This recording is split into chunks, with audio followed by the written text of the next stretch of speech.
Good morning. You know, silence has become so much a natural part of me now that I need reminding that to some people it's really strange and frightening and really quite alien to be quiet. And that conversation is really a sort of lifeblood to them because it feeds their own identity. And two people talking together, it sort of gives them their own existence, which, of course, most people don't think of the ego as anything wrong. That is their reality. I and me and mine is me. That's my life, isn't it? Full stop. End of story. What else is there? And the world revolves around me and my family and my income and things, my job. Well, of course, don't suppose too many of those people are watching these videos. But yes, in contrast to this absolute freedom of stillness, it is horrific. Well, do you know, gradually you just come to realize the horror of the situation, that this is the pickle man's got himself into. And the old-fashioned biblical word for it is sin. And sin is simply turning away from the light into darkness. As I've often demonstrated, look, my face is in light and now it's in darkness. And darkness is when we think ourselves separate from God and in a separate existence called me.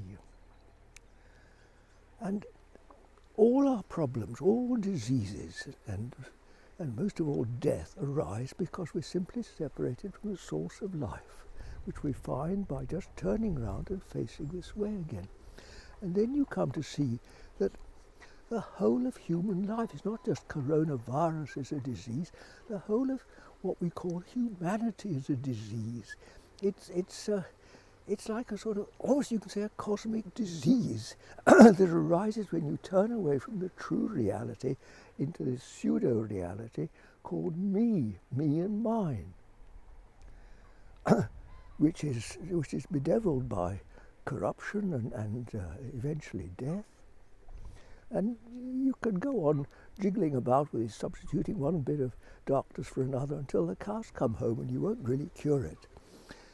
But the only way to deal with it eventually is to come back to the light.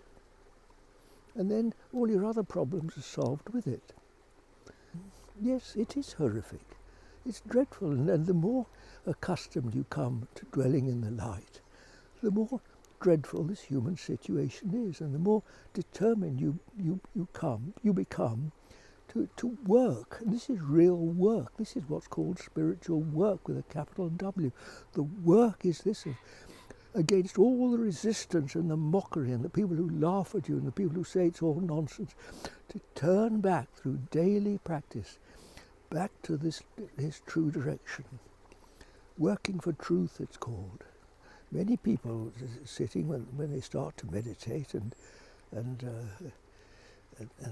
find this, well actually, certainly in my experience and the many people I've taught throughout my long life, usually it's such a lovely experience.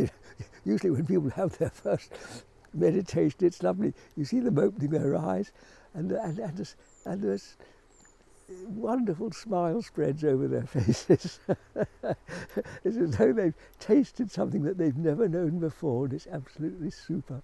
And that's really what makes one keep going back there. It's like following a trail of sugar, you know. It is sweet. It's a lovely thing to do, and that's why we do it.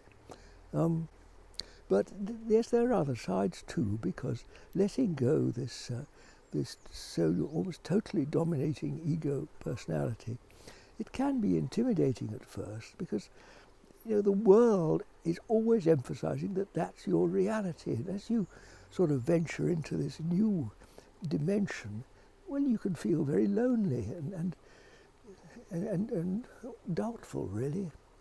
That's really why it's always recommended when you start that you have a guide to reassure you as you go along, as you proceed, someone with experience. Yes, first steps into the unknown, which is what it is, are often intimidating. You need to be brave. Bold spirits are those that, the pioneers of spirit, the ones that go not only into the unknown regions of the world, but into the even greater unknown of spirit. Well, you know, the real giants, the real monsters, of course, are these things in the mind. They're all variations of the ego. And let me remind you once again that the word devil, or evil, E-V-I-L, is live spelt backwards. You see, so there's life, real life, and there's its wrong way round, upside down, from light to darkness, and that's what the devil is. And the devil's no more real than a nightmare.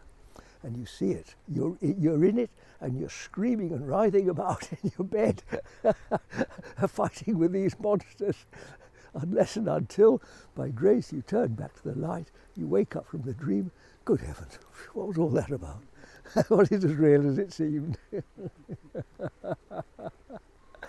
Oh dear. It's a great work, this, a great work. Read the lives of the saints, my dear. Read the good book, the Bible, and it's all there. I'm not the first man to stand and testify to this. There have been plenty of good men before me. They're all there bearing witness and encouraging you to keep going. Encouragement, reassurance, that's what it's all about. Until tomorrow. I've got on too long, have I? God bless you. Until tomorrow.